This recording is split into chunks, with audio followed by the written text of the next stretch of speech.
Racing isn't easy, but experiencing it is. iRacing puts you in the driver's seat with the industry's leading sim racing game. Drive on laser scan replicas of the greatest racing circuits from around the world.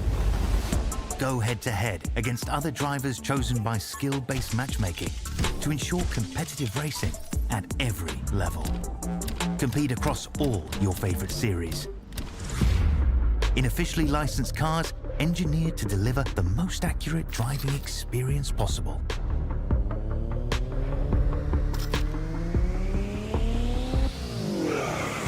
Join a race or host your own with players from across the globe. Race against the computer or in a league with friends. Feel the thrill behind the wheel. Visit iRacing.com.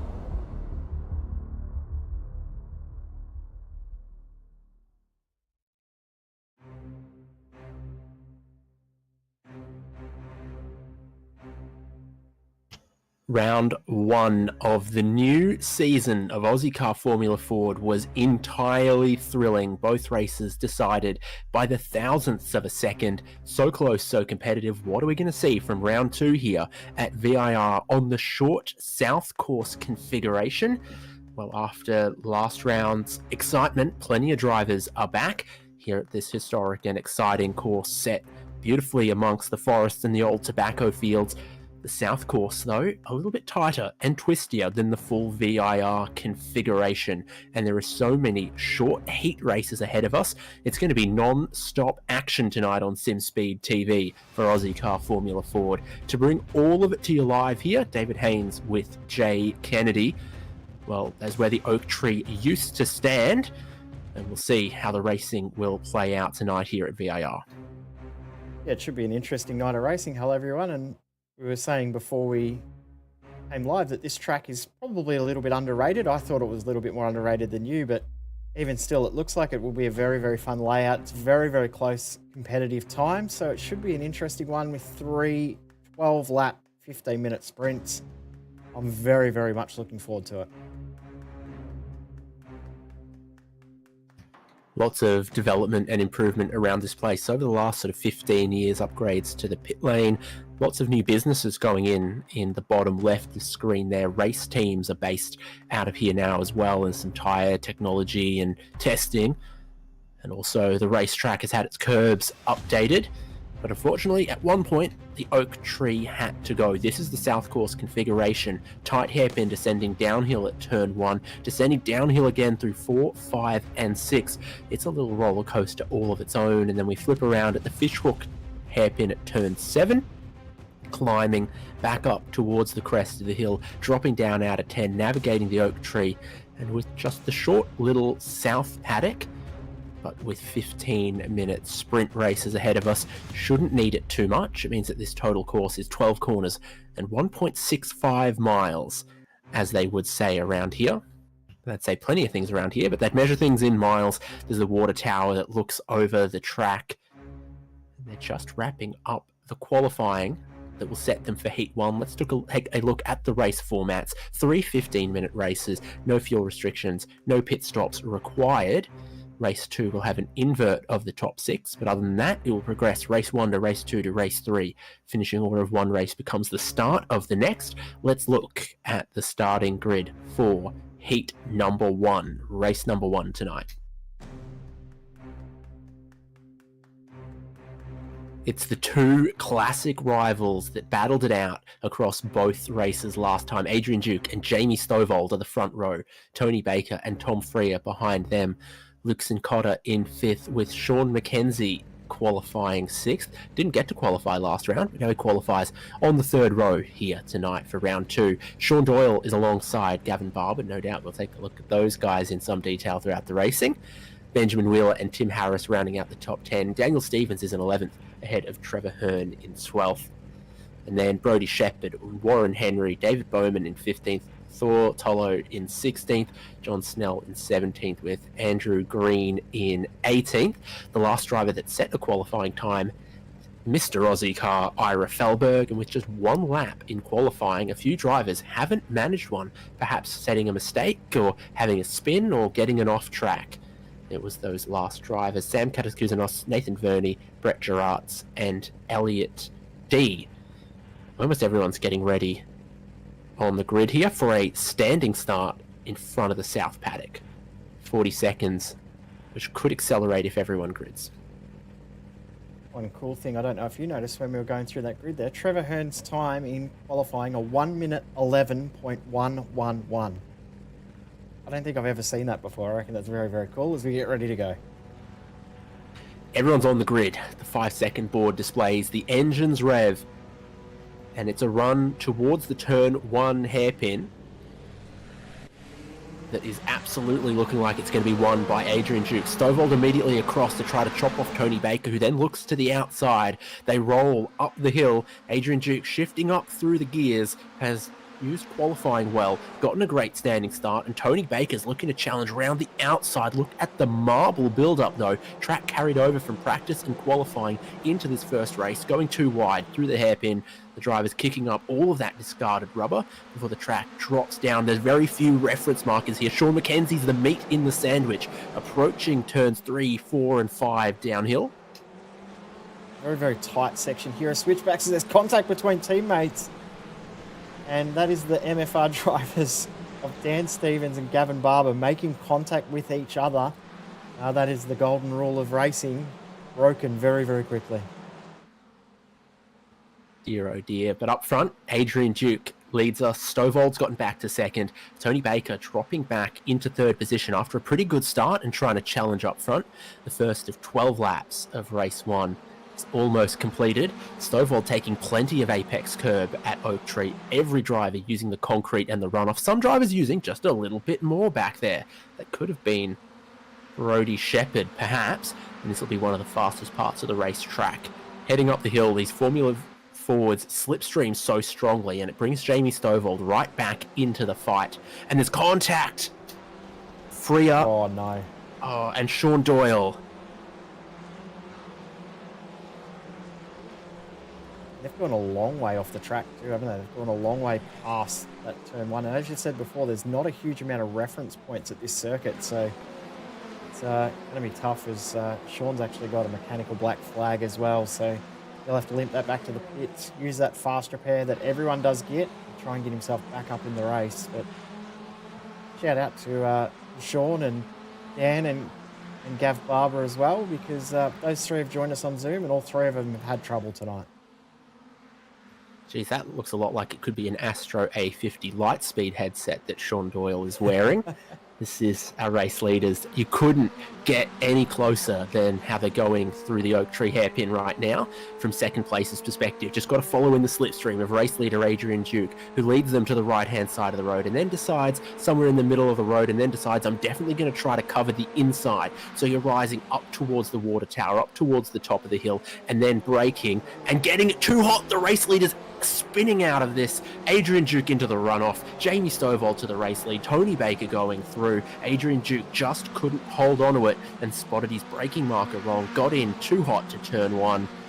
And now Jamie Stovall is up front. He's done a good job to recover it though, which I think is the positive that he'll take away from that. And don't forget too, the top 6 will be inverted for race number 2. So this could still be an okay result, but Sean McKenzie is not the easiest driver to get past, so Adrian Duke really has to work hard to get that move done now and get himself back up into the top 6. It's going to be a long night back if he doesn't get himself up there.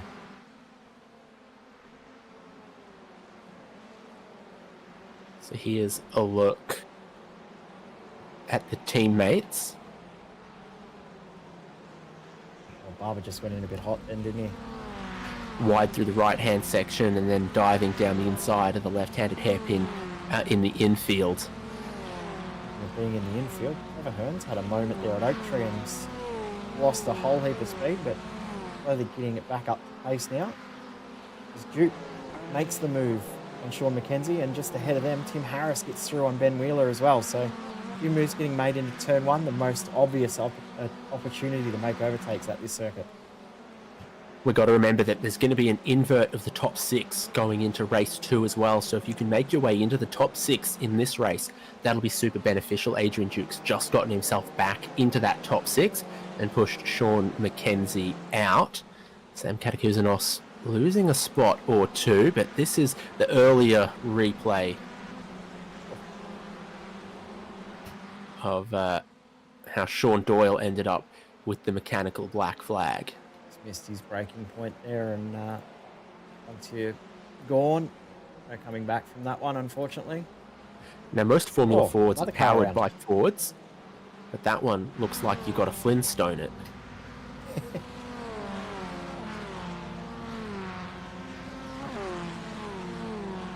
Adrian Duke setting the fastest lap of the race, and he's closing in rather quickly on Ben Wheeler, who you can see trying to make a move here on Tim Harris. Harris now up into third with that incident for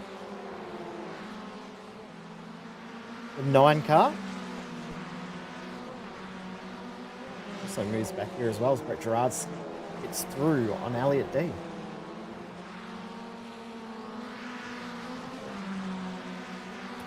Yeah, there's a few happening. Sean McKenzie has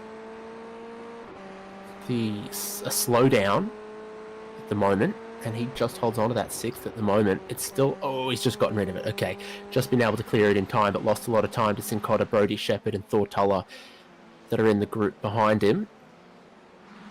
Ratz and Elliott D, we were just saying about there being an overtake, and there's just been an incident between them, so hopefully it hasn't been anything too messy, just a little bit of a whoopsie from one of them. But this circuit does lead itself to ambitious overtaking opportunities, just the nature of the circuit. I feel like you can throw yourself in, make extra moves that might not necessarily be there. See how this is unfolded though.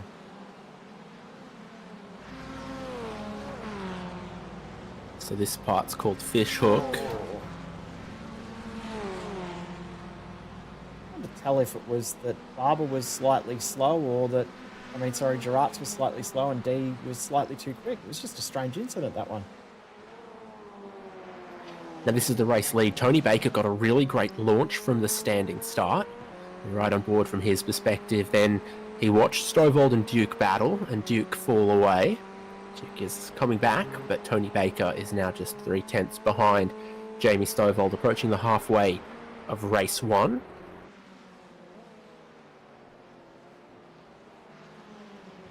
Into Oak Tree, it looks like Baker just trying to drive smoothly and consistently, follow the slipstream of Stovall right here. 3rd, 4th and 5th in the background has Tim Harris ahead of Adrian Duke and Ben Wheeler. Duke's now up into 4th and looking for 3rd. So where's he going to find his braking zone into turn 1 this time? I'd say just about right as he goes down the inside, and if anything, it's Tim Harris around the outside. Just goes a tiny bit wide. Duke, with the fastest lap of the race, is now back into 3rd, 3 seconds behind the lead. Surely not, but maybe. He's going to maybe lead this group up towards the battle of Stovall and Baker. Well, that last lap by, he was 1 second quicker on that lap from Jamie Stovall. So in a 70-second lap, when you're 1 second quicker, that's a huge margin to lose. Stovall may have enough of a gap, still 6 laps to go, so only just coming past halfway now. So there's still a lot of racing left, but in the same breath, it's not the most length of a circuit. What's the right word to use there? It's not a long track. That's probably what I was trying to say. So he hasn't got many opportunities to get that ground made up. That lap by was only 2/10 quicker, but Baker has also started to drop a little bit. Is he waiting for that last lap to maybe set up a move, or working out where he can make the move? And there's also a battle to be inside of the top 6. Sean McKenzie struggled with the track limits a little bit in a few places. Cost him some time on some previous laps. Seems to have settled in once again, but Luke Sincotta's also settling in. Adrian Duke's teammate. Maybe there's a bit of knowledge going back and forth. McKenzie a tiny bit wide on the initial turn in, but it's about slowing the speed and then off the left-handed hairpin there. McKenzie only just ahead for the moment. Battles all through the field as is typical for Ozicar Formula Ford and for these types of cars. Jim Cotter going up through the gears. He's all the way down into first. Now we get up into third. South Bend you normally approach with a little bit more speed on the full course. Cotter just looks a little more planted and level there, forcing Sean McKenzie to be defensive into the oak tree. Now, if you can set him up off the exit, that's ideal. And I think that's what Cotter's aiming for, but lost his reference just a tiny bit. 4 more laps to go as the leader begins lap 9. Cotter certainly has a run. 4th gear, revs building, but climbing uphill all the way and needing to go around the outside.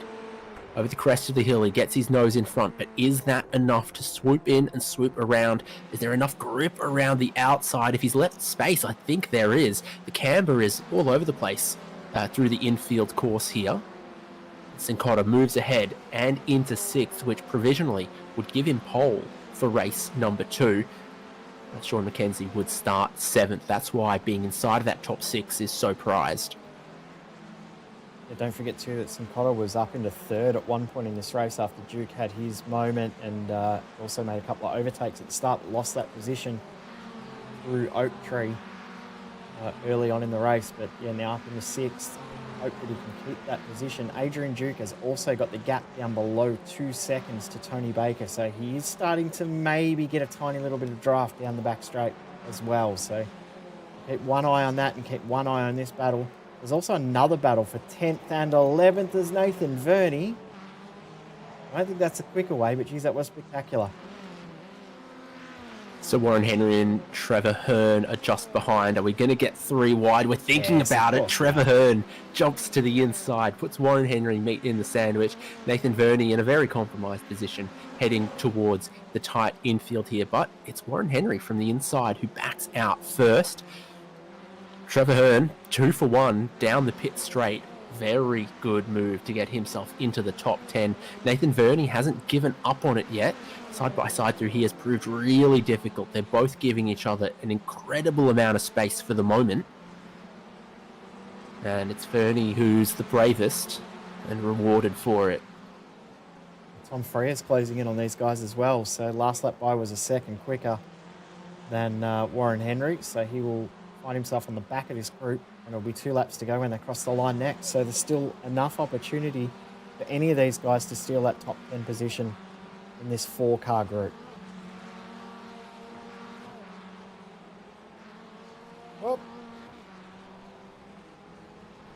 Oh, that was close. There was a slight little bit of contact there from Verney and Freya, but I think Verney's going to get away with it. And I think Tom Freya's got away with that as well. That was so close and could have ended a lot worse.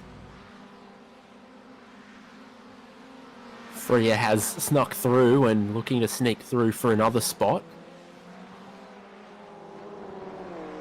Oh, and maybe for another as well. He's going to need a good exit there. I think that'll work. But we wait and see. Verney surprised me earlier on. So Freya's going to try to drop in back underneath. McKenzie just had a little bit of a moment through the middle of turn 1 and just holds on, loses 1 spot, but that could have easily ended with him facing the wrong direction. Drops back now to 8. As the leaders are about to get the white flag from Barney. And have a look at who's pretty much in the draft now and will gain a lot of pace down the straight this time down Madison Avenue. Yeah, it's anyone's race, particularly if Tony Baker has a look at Jamie Stovall. Stovall just led him across to one side of the straight, then the other, tried to break that toe, tried to keep just a couple of tenths of a second clear, heading into the twistier middle section. Jamie Stovall stays ahead. Tony Baker can't quite strike, but if he does, Adrian Duke will be all over the both of them. This is our top 3 descending down the hill. Stovall looks like he's just got enough to fend this off for the moment. He's got to nail these braking zones, doesn't he? He's got 2 real braking zones left as well. There's been an incident between Tom Freya and Trevor Hearn as well.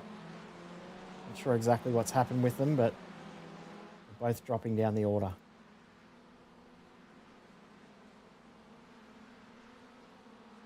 Oh, it's a mess there. It's a mess there. Heading to Oak Tree for the final time.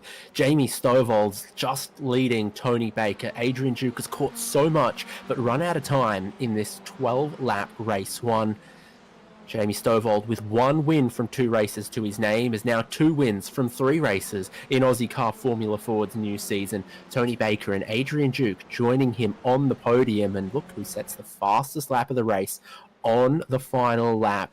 Adrian Duke just needed 1 or 2 more laps, but what he's going to get is 2 more races. Now, this is going to be a lengthy one. There is a lot with Trevor Hearn and Tom Freer here. Final lap, going into turn 1. Both lock up and run wide. Both are recovering. Hearn flicks Freer around. Freer flicks Hearn around. Then the wheels are interlocked. Then Freer tries to get back on the racetrack, but he's still interlocked with Trevor Hearn, so he reverses. Then Hearn drives into Freer. Then the other battle comes along. Then they're 4 wide with 1 car in the grass, and then they're 3 cars in the grass. And Trevor Hearn's doing some mowing out there. Tom Freer's done his fair share of turning around Trevor Hearn 3 times and pulling into traffic once. And it's like a long car journey with 5-year-olds in the back seat, you know, pulling each other's hair, knocking each other's food around. Bit crazy, but entertaining nonetheless. And I'm sure the guys will shake hands virtually afterwards, but in the moment, they won't be too happy about it. But Stovall, Baker, Duke, Harris, Wheeler, and Cincotta are your top 6. They will be inverted for the next race, with Mackenzie, Shepherd, Tuller, and Henry rounding out the top 10. Yeah, Vernie, Stevens, Katakuzanos, Bowman, Barber, Gerrards, Hearn, Freer, Doyle, and Snell. This is how they're gridding up, ready for race 2 right now as well. And Ira Felberg, Elliot D, and Andrew Green. 20 seconds till we get another 12-lap race underway. Some of the big winners from that previous race. I mean, we just did the results. It's basically the grid, isn't it? Yep. Brody Shepherd from 13th to 8th. Thor Tuller from 16th to 9th. They're ready to go again. Revs, how will the standing start go? David Bowman's decent enough. Black flag for jump start there in the 270. Everyone immediately looking single file to the right-hand side of the racetrack, thinking the inside of turn 1 is going to be the place to be. Then a few just pop their noses out. The Powered by Coffee guys are looking around the outside. And predictably, there's going to be just a little bit of contact back there. Elliot D gets shuffled off the circuit. Duke's on his lid. Oh, Duke! Adrian Duke upside down, lands back on his wheels, but what on earth happened? Oh, he's got huge damage on the right rear there as well. Yep. This is an even bigger ask for Adrian Duke. Would have started from 4th on the grid. Luke Cincotta, the pole sitter, is still leading. Tim Harris in 2nd, Ben Wheeler in 3rd, Stovall in 4th. Mackenzie up into that top 6 now with Brody Shepherd running 5th. It's just so tight through the infield and through turn 1 the first time around every single time. So,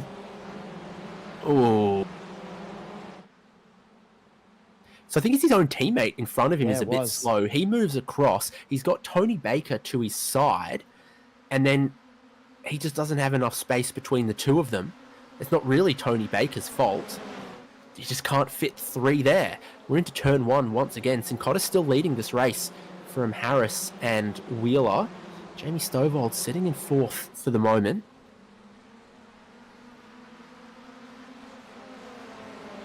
Ahead of Brody Shepherd and Sean Mackenzie. Andrew Green with a meatball flag as well hits pit lane. David Bowman has served his jump start penalty. And Adrian Duke, I think, has ended up towing his car. It wasn't going to make it around with only 1 wheel drive and the other wheel hanging off. So this Bowman jumping the start. Yeah, so you'll see he just jumps when the yellow or when the red lights come on, and then realises he's made that boo-boo, and then doesn't actually get a good getaway when the proper start happens, so loses a couple of spots on top of that as well.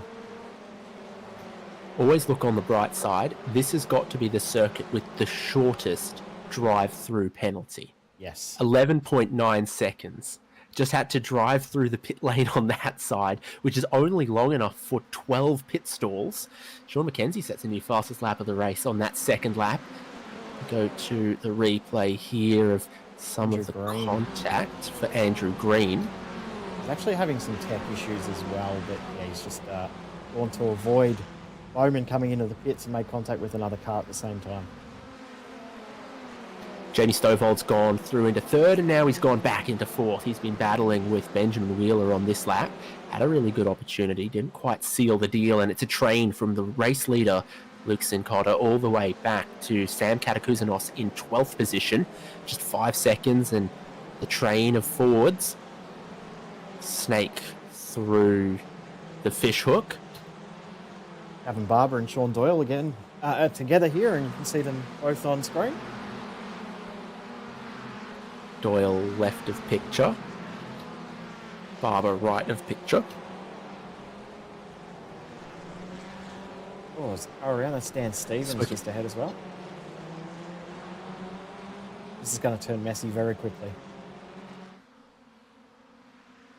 Well, what a view of it that Barber has got, because Doyle is just losing out here. There's a big slipstream that happens just about past the start-finish straight there. Straight here is longer than it was at Summit Point for round one. And we break into one, and Tom Freer's gone round. So he's in the middle of the road right there. Something he's familiar from the last lap of the last race, unfortunately. Really, really tough. He drops back, but you look at this and things are going to happen. Oh, look at Sean Doyle there trying to make moves.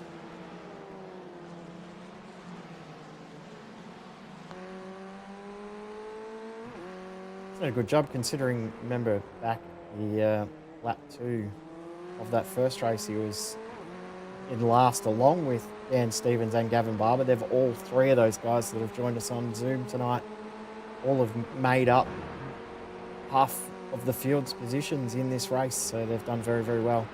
Without the biggest mover being Sean Doyle, up 7 from where he started.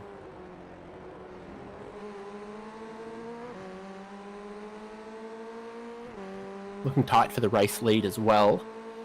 Cincotta inherited that pole position with the top 6 invert, has done really well the first couple of laps to try to hold on to it. Benjamin Wheeler is beginning to put a bit of pressure on him because Jamie Stovall's putting some pressure on him.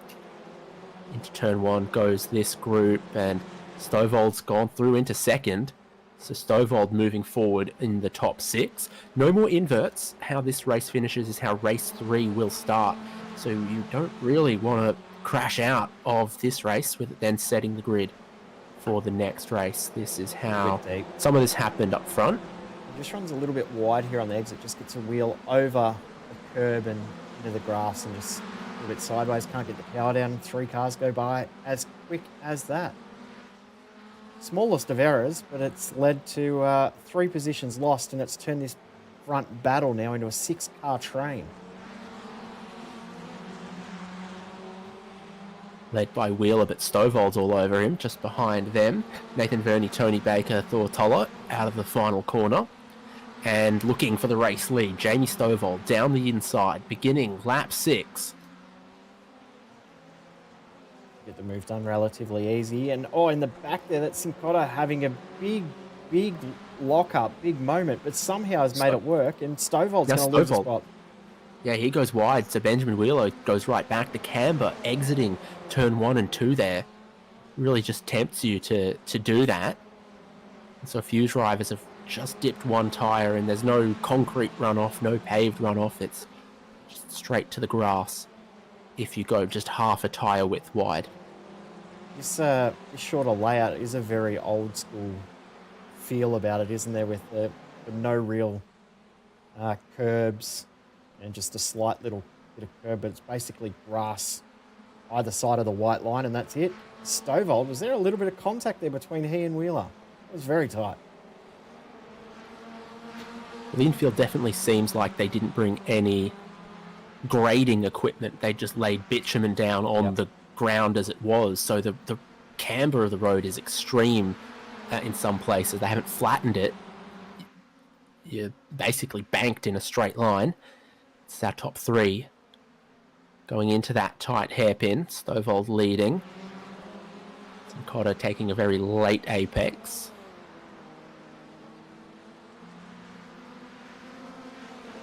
Wheeler's getting very desperate to get this move done, and almost has Harris run into the back of him there too. So he's really keen to get the move done, but with how tight this group is, if you don't get the move done, you're going to get swamped and overtaken by 3 or maybe 5 cars. Big check-up with Sean McKenzie nearly going into the back of Brodie Shepherd. Jamie Stovall was driving the middle of the road in some places, keeping Ben Wheeler behind, but slowing up the group and frustrating Ben Wheeler quite a bit. You see him sort of moving around in the different zones. Into Oak Tree, there's a tiny bit more space between them this time. Wheeler takes all of the curb. Stovall tries to keep the car flat and level to power onto the front straight and makes a late move to the other side of the road. Almost impossible to break the draft, though, isn't it? When you've got these sort of cars in any sort of draft, they're going to use it. You can't really weave to avoid it. But Stovall's done a good enough job to hold onto the position for now. I must say, shout out to Sean Doyle, because he's closed onto the back of Tony Baker and Nathan Verney, and he looks like he's got the pace to maybe get these guys as well. So we will keep an eye on Sean over the next few minutes as well, because he could get himself back up into the top 7. He's already up to 10 in this race.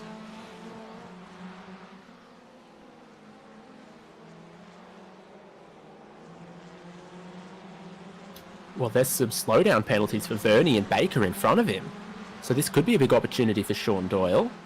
And had an issue. Off the road for Katakouzenos, who's selected the Greek flag on iRacing for the new system.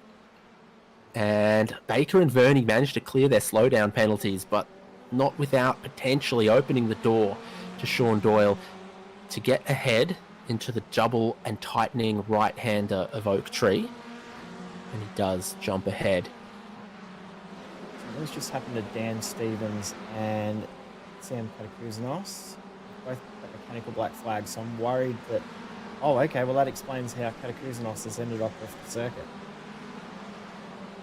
Actually was contact with he and Stevens, and Stevens picked up a mechanical black flag. You can see the front suspension's destroyed.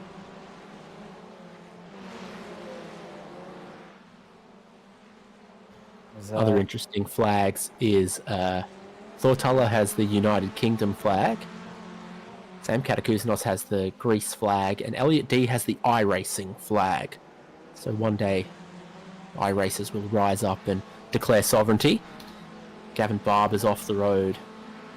Contact with him and Ira Felberg, whose suspension is very broken. That car does not want to turn, and it's down on the front right. Yep.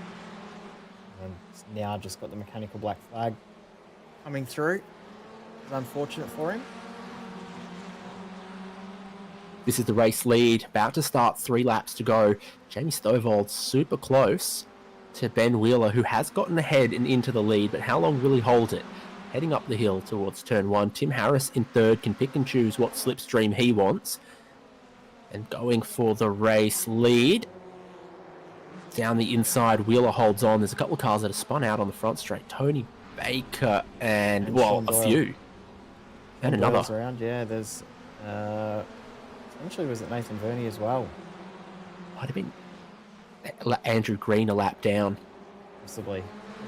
Get some replays, because this is what happened with Dan Stevens. He said there was contact between he and Ira Felberg. So, sorry, Gavin Barber. Gavin Barber had spun, and Ira Felberg just had a sympathy spin. Yeah, sure did. I reckon if he looked at the onboard from Felberg, he might have not even seen the car there till he came over the crest and tried to react. It's so close for the top 3, and everyone else riding along in this pack might just be sniffing an opportunity as well. This is messy. Here's a look. So Green is the lap down car there. He lifts out of the throttle, but Baker's not given space to come across, and the 3 come together. Yeah, that's just a bit ugly. 3 wide for the race lead with 2 laps to go. This is Tim Harris's opportunity. He's to the extreme inside. Jamie Stovall, sandwiched in the middle, will pop out of that pack and into the race lead. Tim Harris is looking for second, but he can't lean all the way out on Ben Wheeler, but he'll just slot ahead and just move across, trying to claim second place. This is the view from Luke Cincotta running in third. So you can't see half of the road until you go over that crest and dive into this sequence. This is pretty close to the driver's eye height, looking from the side of the roll hoop. I was going to say, if you're actually in a fast car that doesn't have a huge amount of downforce, you will get lots of air through that section. Thinking like a Lotus 79 or something like that. So Probably a good thing that they don't use this track for a lot of those races unless they're using the full, extreme full course, the Grand East, Grand West layout. That section is very, very tricky in low downforce, extremely fast cars. White flag will be in the air this time. This is going to be an interesting battle as we come to the end of this one. Stovall's got just a couple of car lengths here that might protect him, because it looks like it's on for second and third rather than either of them really closing in on Stovall, leading us on to the final lap. Tim Harris on the inside here, trying to break deep into a right-hander that becomes anti-banked on the exit, but also becomes unpaved on the exit, and that's what Ben Wheeler just gets a little bit of. It's less than a millimetre between them, the way that they're battling this out. Stovall, best placed, still got a couple of car lengths to Harris in second, Ben Wheeler in third, Luke Giancotta fourth, Brody Shepherd fifth. They've dropped Sean McKenzie just a little bit over the last couple of laps. He's still running in sixth with a decent buffer to Nathan Verney in seventh. And that's 2 tyres through the dirt for Tim Harris in second place, while Stovall stays within the track limits, heading uphill and towards South Bend. Stovall's driven just precisely enough these last couple of laps to fend them all off. Going into the oak tree, he needs precision once again, because the start-finish line comes up pretty early on this straight for the South configuration. Barney's got the checkered flag for Jamie Stovall to go back to back. Great battle the whole way through in that one. Nathan Verney also has had a moment on this lap. He's got from 7th now back to 9th. He won't get a spot back from Thor Tuller, so Tuller will finish in 8th. Verney 9th. Warren Henry gets 10th. Sam Katakuzanos is going to finish the race with a mechanical black flag and has actually made an overtake on John Snell in this lap as well with the mechanical black flag. Yeah, if you get the meatball flag in the last sort of 3 laps of the race, you can just finish with it. This is the damage on Tony Baker's car. I don't think that wheel's connected. No. It looks a lot like some of the shopping trolleys I've had lately. Looks like it's come straight from the Woolies shopping centre, doesn't it? Yeah, it's one that some kids have put their mates in at midnight and gone halfway across the suburb, dropped it off a couple of curbs, and then it's been recovered, that type of trolley. Yeah, or the ones where you've you put the brakes on, that actually have the brakes on, and then you're walking around with those on for a few minutes. We all know the type. So this is how they've finished race number 2. Jamie Stovall, the race winner, going back to back. Tim Harris, Ben Wheeler, Luke Giancotta, great battle behind them, and then Brody Shepherd and Sean McKenzie. Trevor Hearn in 7th. This has got the flags that the drivers have selected as well, shown on it. United Kingdom for Thor Tuller, and then Nathan Verney and Warren Henry completing the top 10.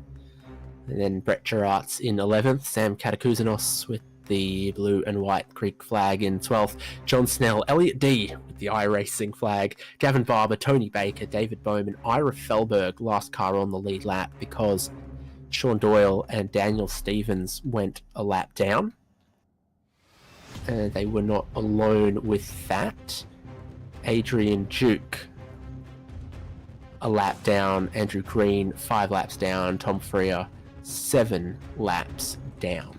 They take a little warm-up and a little break now between races 2 and 3, but we've had 50 laps of action in the first 24 racing laps. There's 12 more to come shortly.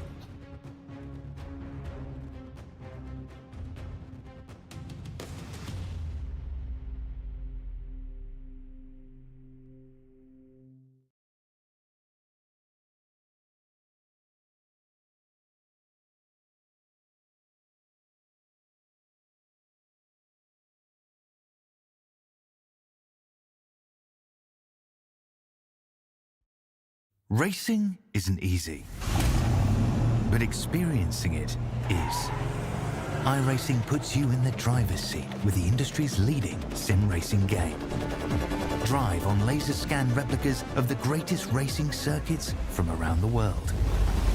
Go head-to-head against other drivers chosen by skill-based matchmaking to ensure competitive racing at every level. Compete across all your favorite series. In officially licensed cars engineered to deliver the most accurate driving experience possible.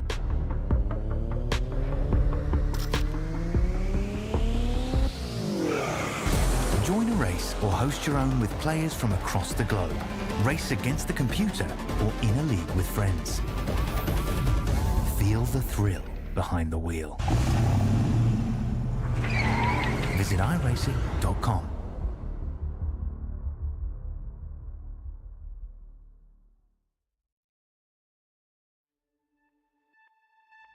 It is feature time in Tulsa. Let's go green. He's got the run, but is it enough? It's a drag race to the finish. Culver goes from third to first in the last quarter.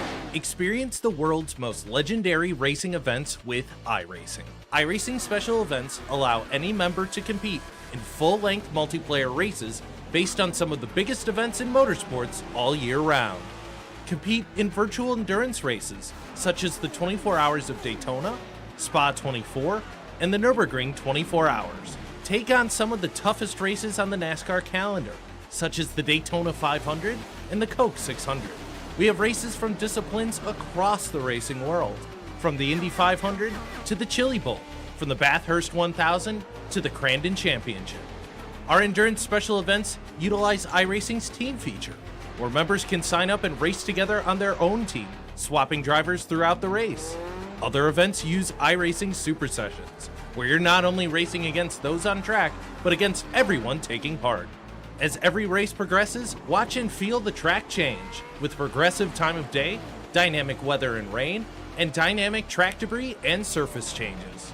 Take on your favorite discipline, or try a brand new racing challenge with our biggest races of the year, the iRacing Special Events. Learn more at iracing.com/special-events.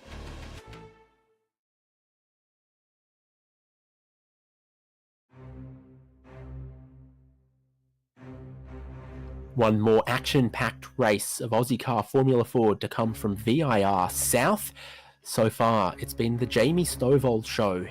From second on the grid, he won race 1. From sixth on the grid, he won race 2. He starts from pole for race number 3. 23 Formula Fords have given us an outsized amount of action across 2 races tonight. There are definitely some drivers within contention to challenge Jamie Stovall, though, with Tim Harris, Ben Wheeler, Luke Cincotta starting just behind them. Unfortunately, it has been a tough night for Adrian Duke. Demonstrated a lot of pace, but it just hasn't come off in either of the races so far tonight. He will start from quite deep on the grid in race number 3, and as the drivers get ready to grid up, we'll look to that grid for the final race of the night.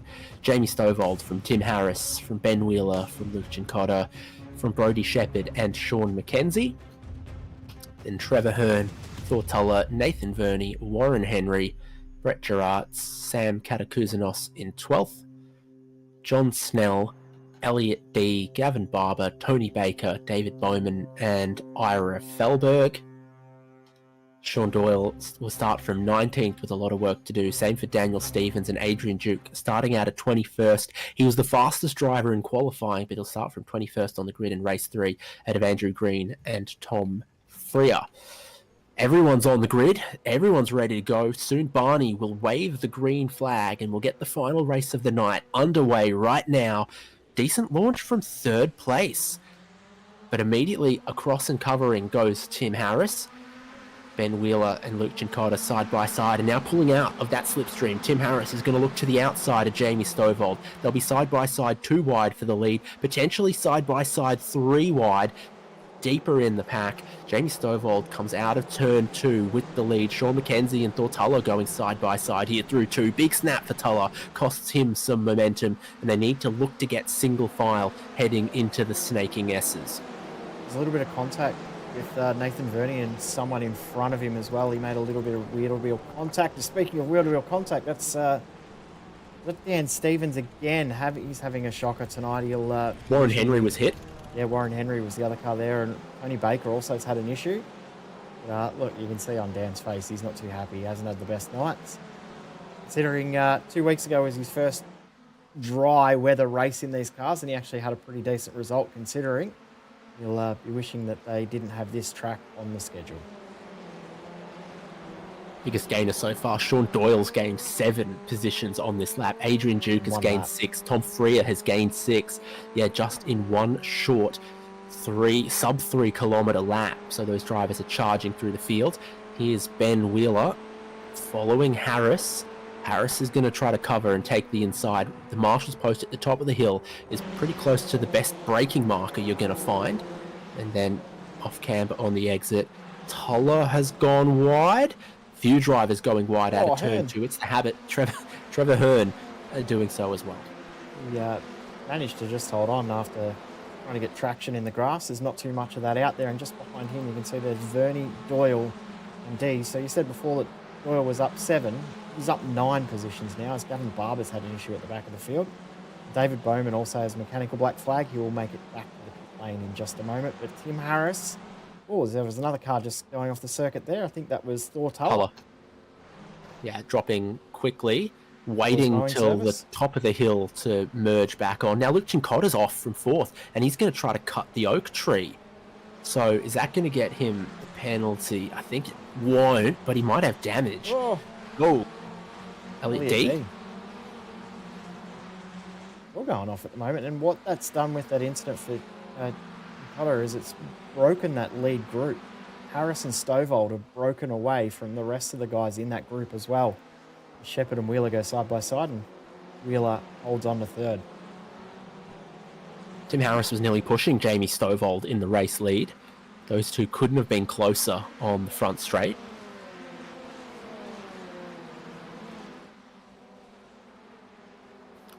Sean McKenzie in 5th. Trevor Hearn and Nathan Verney battling, have Sean Doyle behind. Verney has a slowdown. He's the locked-on car just in front of Sean Doyle. But he's cleared it now. We look from Doyle's perspective, heading back up the hill. Had a friend who stayed in those hotel rooms, the villas beside the track. You've got to book a long way in advance, like the Ridges at Bathurst. And certain weekends will never be able to be booked because they've been booked so many years in advance for sure. Yeah, because the people who booked it last year get first dibs this year. Yep. And not something you ever give up. Here's a battle down the front straight just in front of Doyle. It's Trevor Hearn and Nathan Verney. Hearn dropping back. Verney with the inside line moves his nose ahead. Doyle with the draft might be close enough to maybe take advantage of the outside line from Trevor Hearn. Actually, Hearn's making it work around the outside. How did he find any grip out there? Well, a few people have been out there. Maybe it's beginning to rubber in a little bit. Maybe.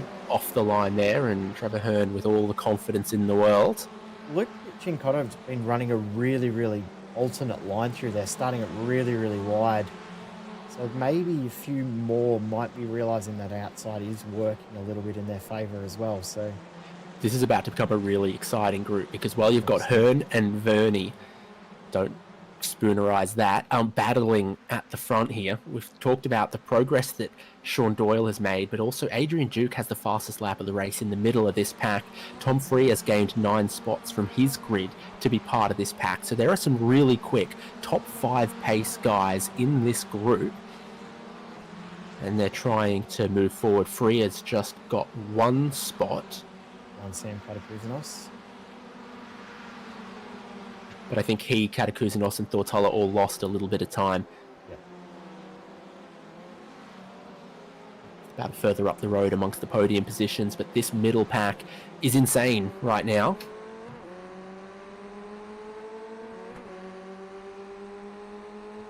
Chincotta right now. Sean Doyle's just gone through up the inside.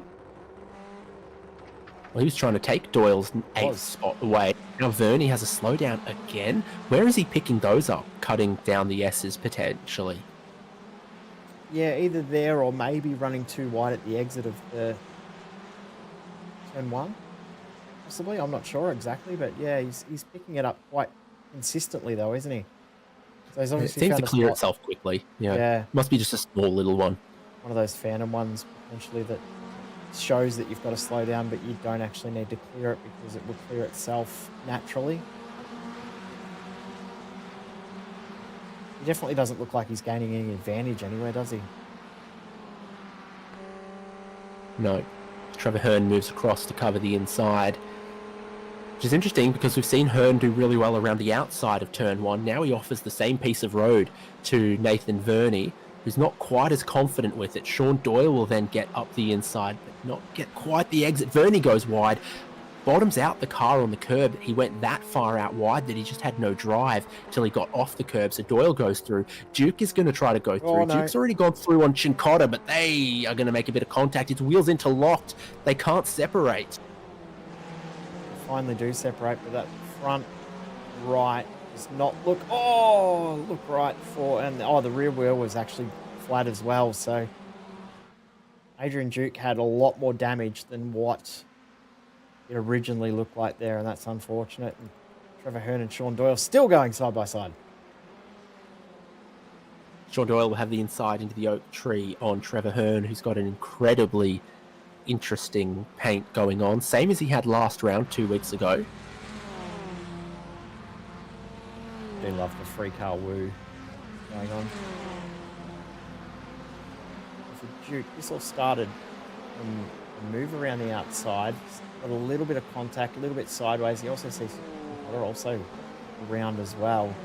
And as you said, they interlock wheels. There's another car off as well, but that rear wheel isn't right. I think they were still stuck together going through the grass. Weird, wasn't it? Yeah, the wheels had been interleaved, and it's like they'd become tangled in a spider's web together.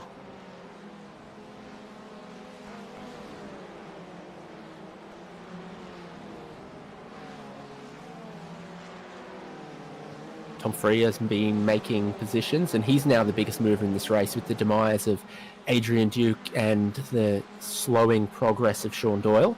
So plus 14 positions for Freer, 12 for Doyle, and 5 for Tony Baker. Freer in the black and red Synergy Sim Racing.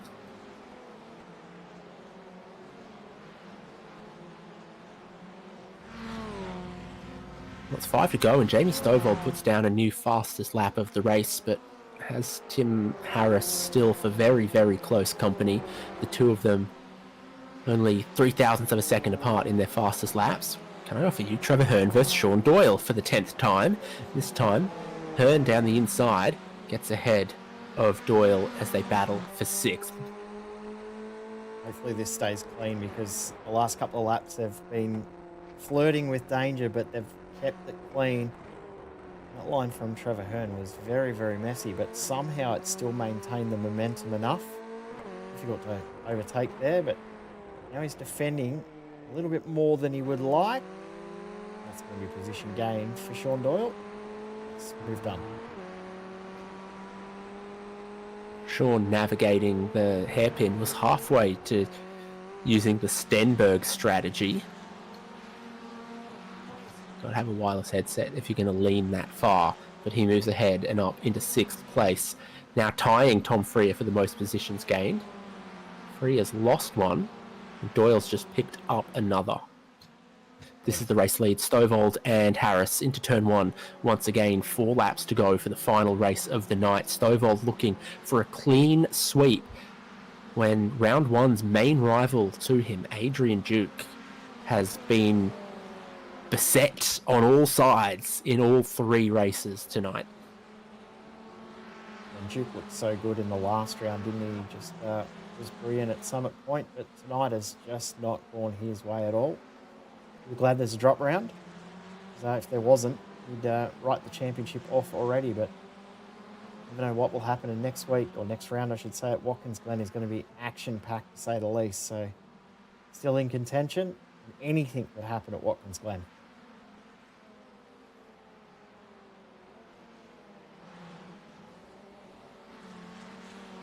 Well, Freer has gotten back past Thortolo. Now is behind Nathan Verney.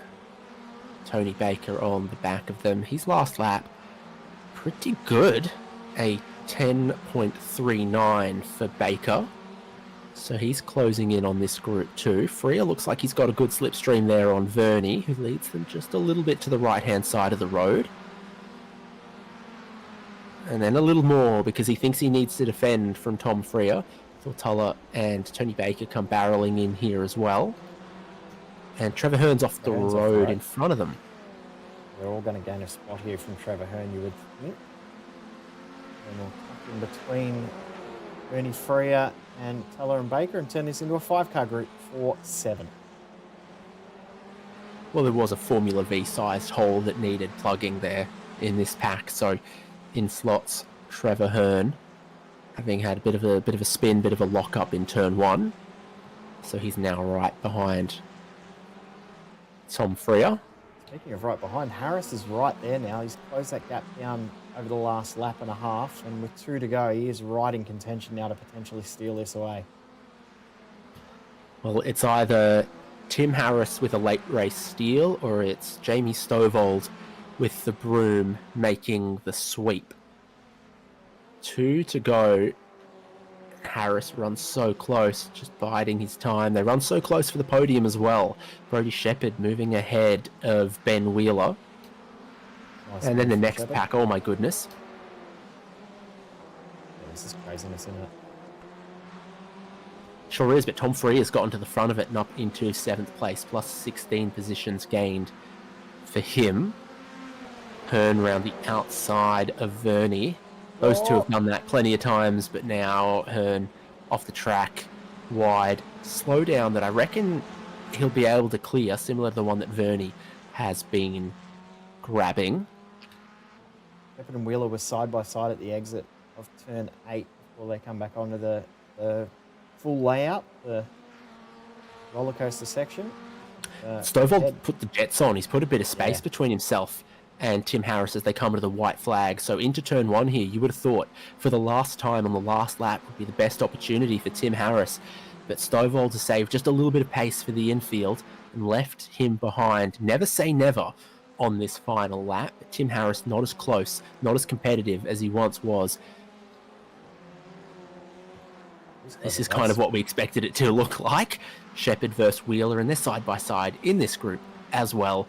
Verney and Hearn side by side. Baker's worked his way up through this group, so now he's into 10th, looking to pick off at least one more if he can. He gets a great exit off turn 2. They don't all get a great exit, so now Baker's ahead of Verney, but he might run out of space here. He's going to try to come across, but he can't quite, and now he moves in and ahead. Harris closer to Stovall. He's pulled a couple of tenths back on this lap. Just 2 car lengths between them into the oak tree for the final time.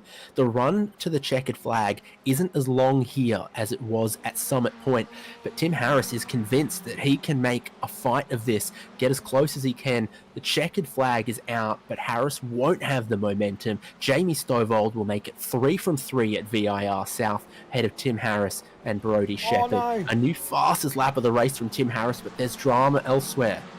Yeah, Sean Doyle's around. He was side by side with Sean McKenzie at the exit of Oak Tree, but they've come together or something's happened between them, and Doyle drops back to 11th position and McKenzie drops back to 6th. I'm not sure exactly what happened, but obviously something major has happened there between those guys.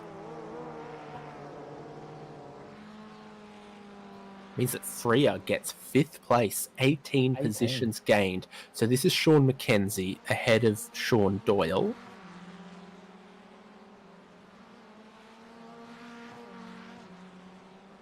McKenzie's middle of the road. Doyle gets the back of him. McKenzie gets going quicker. There might have been like a missed shift or a bit of a checkup on the exit there. It looked like Doyle didn't time that run right, did he? He had the momentum to potentially get the move done, but just couldn't get the timing right on potentially stealing it. It's one of those unfortunate incidents. We had plenty of them tonight. Yeah, this circuit is very tight, blind in places, with no paved runoff. Very easy for a side-by-side battle to lead to wheel-to-wheel contact and drivers spinning out. Something we had less of at Summit Point, goodness knows what Watkins Glen is going to bring us, but this is what race 3 of VIR South gave us. Jamie Stovall 3 from 3. Even with the inverted race 2, he still came through the field and won. Tim Harris and Brodie Shepherd joining him on race 3's podium. Had Ben Wheeler, Tom Freer getting 2 spots for free on the final lap from Sean McKenzie and Sean Doyle.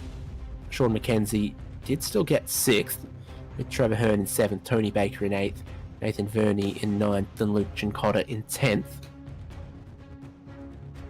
Sean Doyle just got beaten on the line by Cincotta and finished 11th ahead of Thortolo, Brett Gerrard, Sam Katakuzanos, Warren Henry, Gavin Barber, John Snell, Daniel Stevens, Ira Felberg, and Elliot D.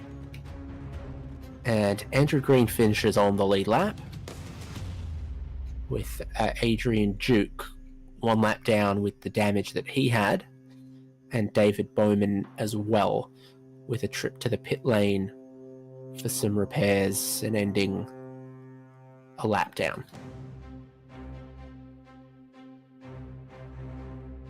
Well, some people are going to come say hi to us. Let's have a look who's on the line. Go to Tim Harris. It was a 4th, a 2nd, and a 2nd from Tim Harris. Twice a bridesmaid, and nearly on that top step on the final race.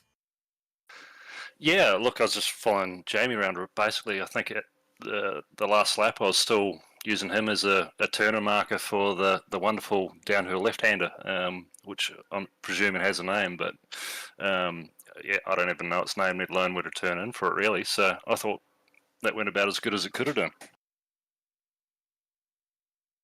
Yeah, incredibly chaotic. 3 quick races. You were there to mix it up all the way through. And the Formula Ford has been pretty exciting this season. Yeah, first round didn't go how I wanted it, really. I think I had the pace and sort of was running with the front guys, but unfortunately just got a bit of a bad pit stop in that first race, I think, and sort of paid for the price with that for the rest of the round. And I came here expecting nothing. I actually was thinking I probably wouldn't show up tonight because I didn't have faith in myself around this wonderful venue. But here we are. It smells like gasoline, rubber, and second place. And this says 0 incidents for Timmy Harris as well. Yeah, I'm all about conservative, just keeping on the straight and narrow. That's me. Thank you for setting such a great example for our nation's children.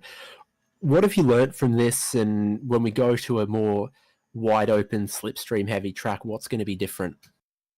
I think just in general, going fast is probably going to help me quite a bit. So I might maybe even do some practice or something, but it depends on where the next track is. Actually, school holidays, to tell you the truth, I'll probably just roll into it blind. There's the plan. Thanks for joining us and congratulations. Hey, mate, thank you. That was lovely. Tim Harris joining us. Got a couple of other drivers to come on by. Brodie Shepherd is going to come join us. An 8th, a 5th, and then a 3rd, slowly working your way up through the ranks from 13th in qualifying. Yeah, it was an interesting night, that one. I haven't driven this car in a very long time. I missed last round and took me 15 minutes of practice to actually remember how to drive and not spin it. So to come away with a podium in the last race is quite good. I was quite happy with the way that all panned out. It was a fun little track, quite twisty, very hard to overtake, but a lot of fun. Yeah, so each race just improving from where you started to where you ended. Is it about racecraft, outright pace, or was it about keeping the car on the road?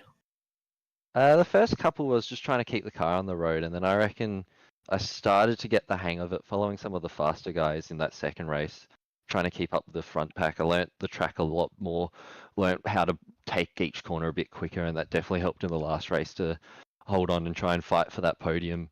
So it was a mixture of just slowly learning the track each race and then eventually being able to put it all together to bring away third place. Now, there's quite a few corners on this VIR South course that are familiar to the VIR full course, but then you approach at different speeds. You've got a sort of shortness of braking markers in some of the other kind of places. Is there a case that some bits feel familiar but just a little bit off? Yeah, it was definitely like that. The last little section, the fast left into the double right, that I felt comfortable at that all night because it was just something from the old track. Whereas the rest of the track was all new to me and I hadn't really experienced it before, so it took a while to get used to, especially like going up that main straight and having to brake halfway up the straight. That threw me off the first time, and I think the first time in practice I went up there, I nearly rear-ended the guy in front of me because I just wasn't expecting the corner because it was just so different. Well, awesome work to keep improving. Hopefully we'll see you for some of the later rounds. Who helps you and who would you like to thank? Yeah, thanks guys. I'd like to thank you guys and for putting this on in IRA as well. And definitely all the guys at Vermilion and Sean Doyle for racing with me tonight. He had a bit of a rough round, but still a lot of fun to race together and hopefully put on a good show for everyone watching. We'll see you next time, Brody. See you guys. Jay, there's one driver left to speak to. The record speaks for itself. How would you like to speak to Jamie Stovold? No, you can have it. You can do it. You're an expert at these interviews. Oh, ruthless. No one wants to speak to me. Well, I was just trying not to be, selfish, Jamie, but you have no such qualms. First, and first after going, 1 from 2, 50-50 splitting the wins at Summit Point by tiny, tiny margins. You go and keep it on the road and then blow them away here at round 2 at VIR South. Pretty happy with 3 wins, to be honest. Wasn't expecting that today, but yeah, stoked to come away with that. Adrian obviously very unlucky to get rolled over in race 2. I'm not sure what happened there. I was just sort of trying not to get involved in it, and then having to fight your way back through the field in the final race is very hard at a track like this where passing opportunities are very minimal. And as we get back into the swing of the Formula Ford, is it feeling a little, familiar again? How you time your gear shifts, your braking, your transition? Yeah, I love it. It's so nice to be back in this car. You can just hop in and, as long as you're not ages off the pace, you can sort of sit in someone's draft and practice and learn the track in a couple of minutes. It's such a fun car to drive. Like, outright pace doesn't always win it. There's a lot more sort of where you place your car and where you make moves, and I love this car. It's a lot of fun. We've had 2 of our 3 race formats. So we had the 20-minute races with the pit stop to kick things off, this 3 15-minute sprint round format, and with an enduro round still to come later on. You've taken wins in both formats, but does no pit stops maybe suit you a little bit better so you have the right amount of fuel? Ooh. Yeah, it sort of helps not running out of fuel on the last lap this time. I actually put an extra liter in just to be safe. I don't mind any format, to be honest. I like that you get to have 3 races a night. The other normal format you have 2, so that's fun. The longer ones add a bit more strategy to it, which is always good to mix it up. Yeah, I like them all. The pitting today was not pitting was a lot of fun. It just kept things going, and looking forward to the next one, whatever round it is. I haven't actually checked if it's an enduro or sprint round. Oh, it's going to be fun with the regular round format at Watkins Glen International Classic. So that is no boot, no chicane. So just draft vest, basically. Yes, sir. Please practice your chess for the next 2 weeks and we'll see you there. chess, I'm pretty screwed. Oh well, see you next week. Thanks, guys. Let's have a look at what is coming up for us. That's right, it's Watkins Glen International Classic for round 3 in 2 weeks' time. You'll see it live here on SimSpeed TV. Jamie Stovall just speaking to us takes the championship lead, but anything can happen in Ozicar Formula Ford racing, particularly when we go to a high-speed slipstreaming circuit like Watkins Glen. You won't want to miss it, so I hope you'll join us again in 2 weeks' time here on SimSpeed. Thank you to everyone who supports Ozicar and makes the broadcast and racing possible. Locked On Lads, Prestige Trophy Badge and Engraving, and the No Social Hate campaign. I've been David Haynes with Jay Kennedy for SimSpeed TV. We'll see you in 2 weeks' time for Ozicar Formula Ford at Watkins Glen.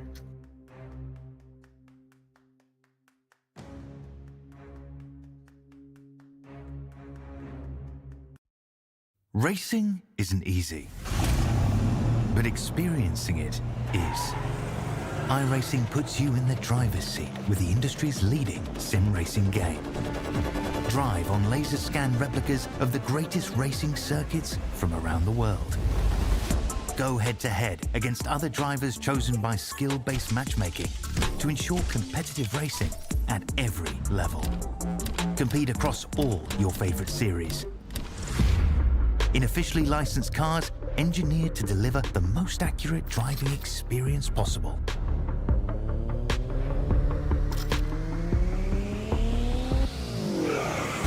Join a race or host your own with players from across the globe. Race against the computer or in a league with friends. Feel the thrill behind the wheel. Visit iRacing.com.